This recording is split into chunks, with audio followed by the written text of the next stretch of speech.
Bonjour à tous, c'est Histoire chrétienne. Jésus et la femme samaritaine. Jésus s'assit pour se reposer à côté d'un puits et une femme samaritaine vient puiser de l'eau dans le puits.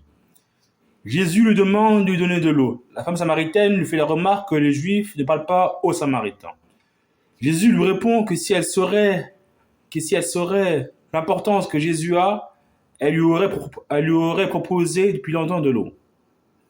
Jésus reçoit l'eau et dit à la femme samaritaine que l'eau spirituelle ne se finit pas, mais que l'eau du puits peut s'épuiser. La femme samaritaine demande à Jésus son niveau d'importance sociale. Jésus lui dit qu'il devine qu'elle a eu 5 maris et que le cinquième mari n'est pas son mari, n'est pas son vrai mari. La femme samaritaine est impressionnée et dit que Jésus a raison. Jésus se proclame comme le Messie devant la femme samaritaine. Morale de l'histoire, la religion n'est pas communautaire, la religion donne un message d'espoir et d'humilité. Le spirituel est aussi important que le matériel. L'humilité, le fait d'être humble, est plus important que les fausses apparences. La femme samaritaine n'a pas refusé de servir de l'eau et elle a assumé qu'elle a eu 5 maris.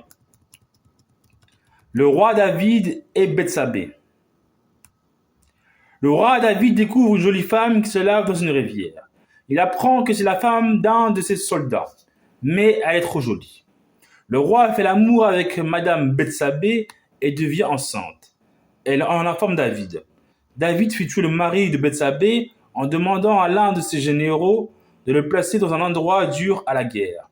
Le mari de Bethsabée meurt à la guerre, mais Dieu n'est pas content, donc il fait tuer l'enfant de David et de Bethsabée à la naissance. Morale, ne tue jamais une femme mariée. Histoire biblique. Un maître de maison va en voyage d'affaires et il donne des ordres à ses 3 serviteurs. Il donne de l'argent à ses serviteurs. Le premier a 3 pièces, le deuxième a 2 pièces et le troisième serviteur a 1 pièce. Au retour du voyage du maître de maison, le maître demande à ses serviteurs s'ils ont réussi à multiplier leur argent. Le premier serviteur dit « Tu m'as donné 3 pièces et j'ai multiplié fois 2. » Le deuxième serviteur dit « Moi aussi j'ai doublé l'argent que tu m'as confié. » Le troisième serviteur dit « Maître, comme je sais que tu es sévère, donc j'ai gardé l'argent et enterré dans la terre, précisément pour ne pas perdre ma pièce. » Le maître de maison répond « Tu aurais dû multiplier l'argent, donc t'es pas intelligent. Dégage. Conclusion. Tu crois et pries Dieu, mais ta vie ne s'améliore pas, c'est que tu n'as pas la bonne mentalité. Bible, Judas, le traître de Jésus. Judas était l'un des 12 disciples de Jésus.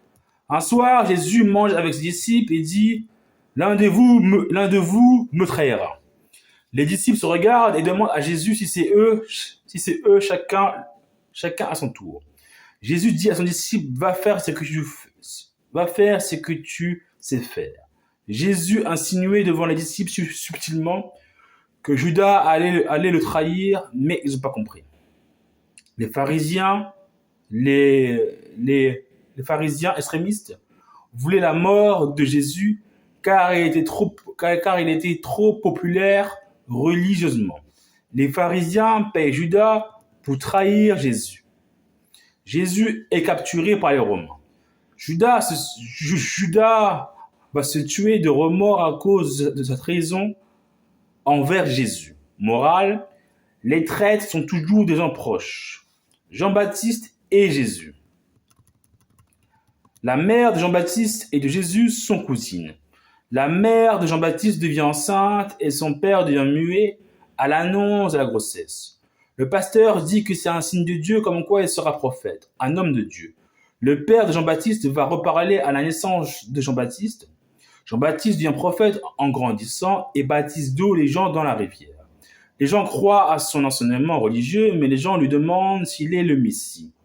Les gens attendaient le sauveur du peuple. Le peuple est sous domination romaine. Jean-Baptiste dit que c'est pas lui le Messie et c'est lui qui va baptiser, verra la colombe descendre sur lui comme le Saint-Esprit. Ce sera lui.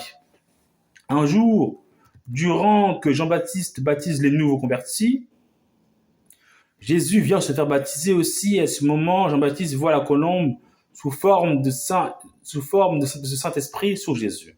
C'est le signe que Jésus, c'est le Messie. Jean-Baptiste est impressionné et ne veut pas baptiser Jésus. Jésus dit à Jean-Baptiste de faire la volonté de Dieu le Père.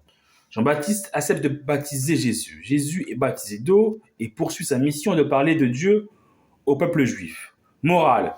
Dieu met des signes dans nos vies pour nous rappeler que Dieu est Dieu et que les hommes restent des hommes comme poussière. Dieu laisse le choix à l'homme, mais choisit ses élus. Jonas et le poisson géant.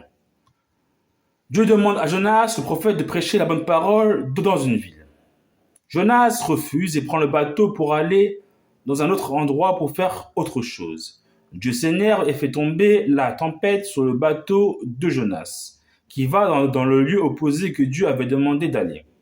Les matelots et le capitaine ne comprennent pas la tempête et tout le monde a peur de la tempête. Jonas comprend que c'est Dieu qui fait cela et il dit aux matelots de lui lancer dans la mer pour calmer la tempête. Ils ne veulent pas, mais le font après. Jonas est englouti par un poisson géant, mais ne mange pas Jonas. Le poisson ne mange pas Jonas. Le poisson géant ramène Jonas à la vie dans laquelle il devait prêcher la bonne parole de Dieu. Morale, toujours écouter la volonté de Dieu. La volonté de Dieu n'est pas toujours la volonté des hommes. Le prophète Élie est Dieu. Élie est un grand prophète dans la Bible.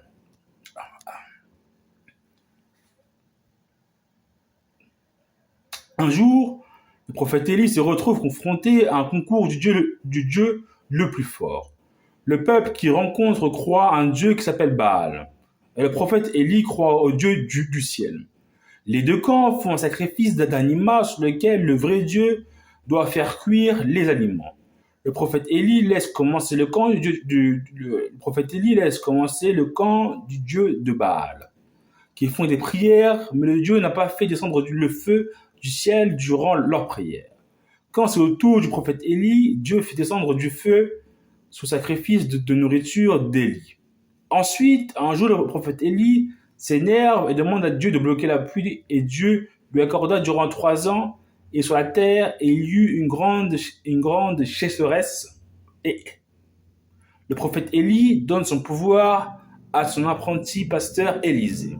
Morale, la connexion avec le Créateur, Dieu donne uniquement la paix de l'âme. L'arche de Noé. Dieu demande à Noé de construire une arche car Dieu veut détruire la terre, car les hommes font trop de péchés. Dieu dit à Noé de prévenir les hommes, sa famille, et de ramener un mâle et une femelle de chaque espèce dans l'arche pour les sauver du déluge. Il construit l'arche et les gens ne croient pas à la fin du monde. Il rassemble sa famille et tous les animaux dans l'arche. Dieu fait un tsunami, il recouvre la terre d'eau, l'humanité disparaît sauf la famille, la belle famille de Noé. Et Dieu dit à Noé, je ne ferai plus de Sodome et de Gomorrhe, ni de déluge tsunamique, car l'homme est trop mauvais. Mais l'homme n'aura plus de longue vie morale.